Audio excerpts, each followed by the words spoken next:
Yeah, Dean Prebble, and I'm the New Zealand Director in charge of Business Development, located in Auckland.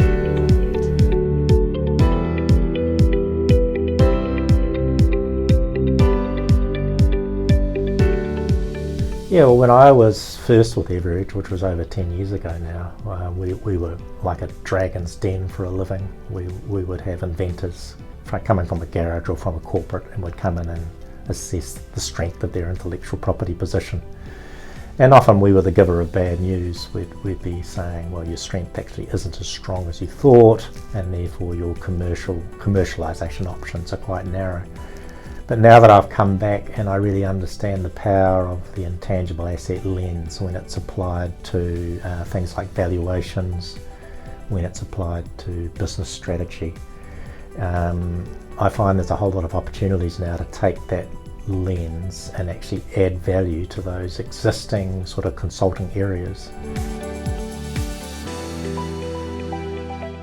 So for example, in the valuation case, you can look at a traditional valuer that will look at forward cash flows and discount them back to a present value. And with the intangible asset lens, we can attribute value from all the intangible asset classes that business owns. And in the case of strategic planning, when you've got a business, you've got all sorts of choices and different ways you can go. And the intangible assets can actually grow the volume of choices.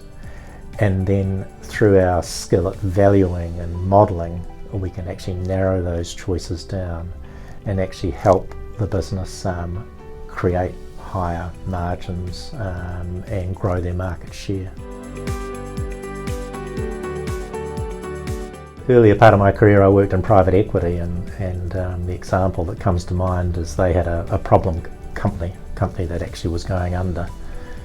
But the company had a really strong brand and good protection over that brand.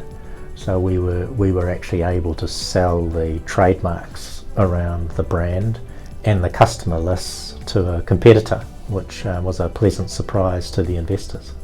So in that case, because it was an exit, the real advantage was the fact that their brand, if it was purchased by another party, could be used to actually open up new markets for that party. So it gave the other party a competitive advantage in this case.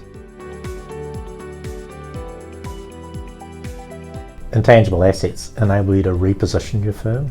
So if historically you've been the seller of a product, let's say it's a product that removes mould from a roof, you might find that with your intangible assets you actually can leverage that in a different way. So you've got this customer base that is interested in having their roof cleaned, and that same customer base might be interested in other things around the home, and so you can actually start to build up your service portfolio off that, off those customer relationships.